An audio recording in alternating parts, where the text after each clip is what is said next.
a Caribbean island grappling with its colonial past. We are a composite people, as Edouard Glissant said. We are a melting pot of the world. The renaissance of a language after centuries of disdain. Speaking Creole wasn't allowed. It was rude to speak Creole to your parents back then. And the intellectuals working to define a complex identity. Creolité is not a mixture of genes, of chromosomes. It's the mixture of cultures, traditions, imaginations, and the desire to live together.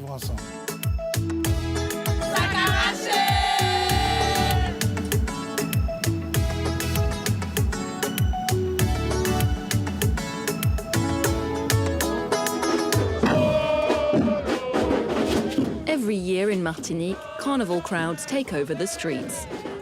The Sunday before Ash Wednesday marks the start of the Jour Gras, 4 festive days of jubilation and mischief. It's also a time to celebrate Creole identity with some local touchstones, like the figure of Marianne la Peau Figue, all decked out in banana leaves. Marianne la Peau Figue. This is one of our traditional figures, from our pantheon of sacred figures. They come directly from the ancestral and spiritual heritage of Africa, Benin, and the Yoruba people. Marilyn Psyché-Salpêtrier is president of the local Traditional Heritage Association. Her aim is to promote Martinican culture. Carnival tells our story. It's a reflection of us, our people. We're made up of very diverse origins. We come from all over the world. Europeans, people from sub-Saharan Africa, people who were enslaved by the French colonizers. Also our Kalinago ancestors, the Arawak indigenous people in the Caribbean.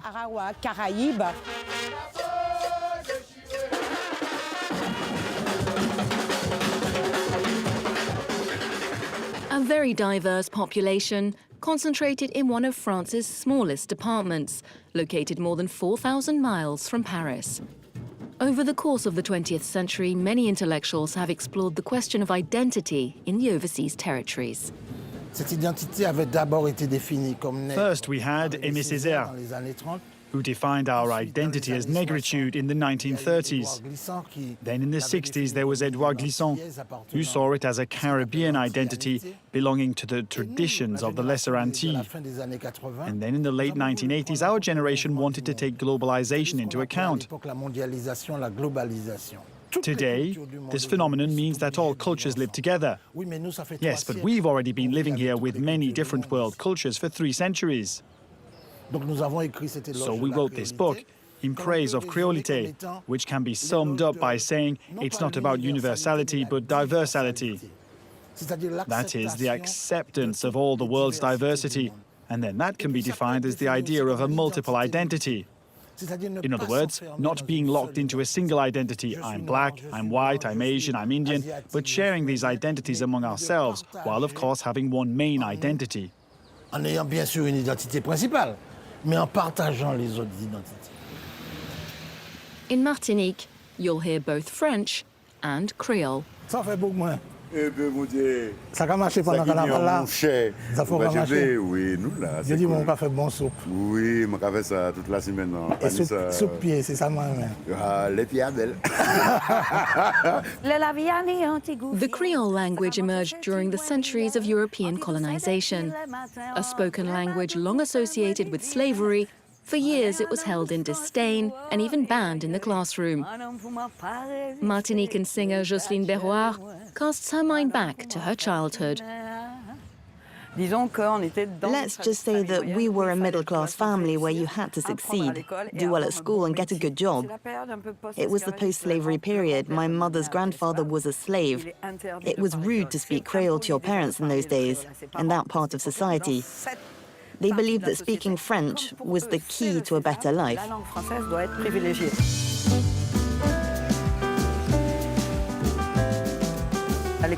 Then, at public school, in the playground with my friends, I had to learn Creole. And the local songs that were very popular, the ones my mother liked, the ones my parents danced to, were mostly in Creole. The one that comes immediately to mind...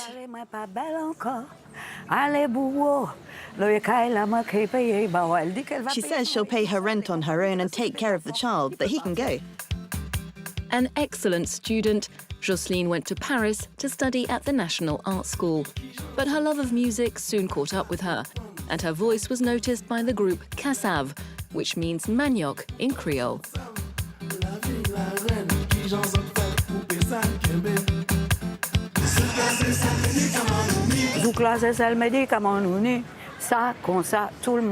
We crisscrossed the whole of Africa, and we came back having played to crowds that were unthinkable to us, because back home we had 15,000 people in a stadium, and then we were playing concerts to 80,000 people.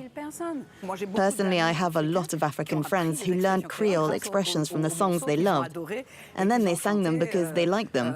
There you go. While Cassav was embraced by a growing number of fans, Martinique's intellectuals were working to lay the foundations for an official Creole language, under the leadership of Professor Jean Bernabé. For more than 30 years, we fought to create the codified spelling system that we have today, to publish grammar books, to publish dictionaries.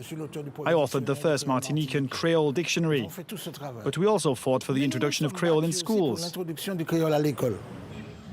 Now, written Creole's not only the prerogative of Martinicans, but other Creolized societies too. We Martinicans might find Reunionese Creole strange to our ears, but with a little effort we can understand each other.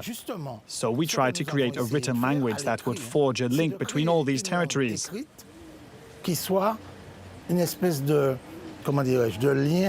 It's very difficult, but I don't write in solely Martinican Creole. I use Guadeloupean and Haitian words whenever necessary, even Reunionese words.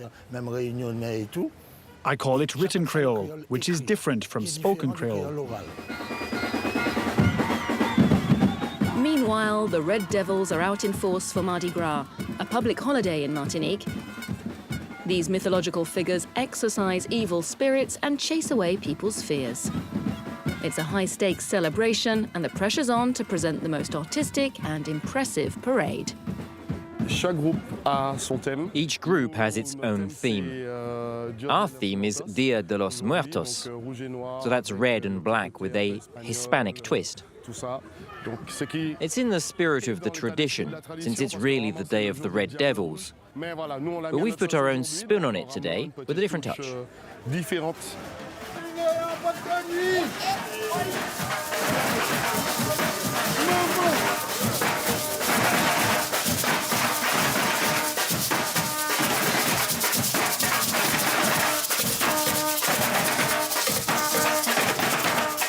A moment of joy, but also of political protest. This year, the Carnival King is a fat, profit-hungry rat who doesn't give a damn about the locals. The message is really, we can't do much here. And why is that? Because we don't have access to very much. Everything's expensive. Even working people can't get by. These concerns were at the heart of the recent protests on the island. Led by the RPPRAC collective, the demos flagged up the high prices of the many products imported from France.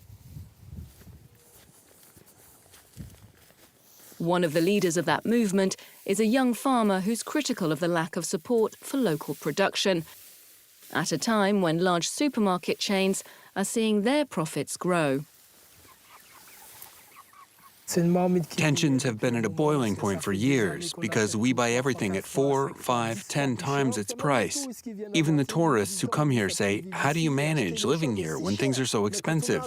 It's just impossible, and we're here 365 days a year. If we're part of France, then we should enjoy the same way of life. Creole is considered to be the language of the people, so it's always used when Martinicans protest or express their anger. Les amis, est-ce que nous acceptons ça? Les amis, est-ce que nous acceptons ça? L'important, c'est de gagner la guerre. Être créole, c'est... Being Creole means an awareness of our colonial past. It's ingrained in us. When we fight for something, we speak out with the language that comes from the heart. We have to speak French because we depend on France, but the day we no longer depend on France, Creole will be our mother tongue. It will be the language of Martinique. Independence or autonomous status is not on the agenda. Martinicans have recently voted to confirm that. Creole culture, however, is flourishing.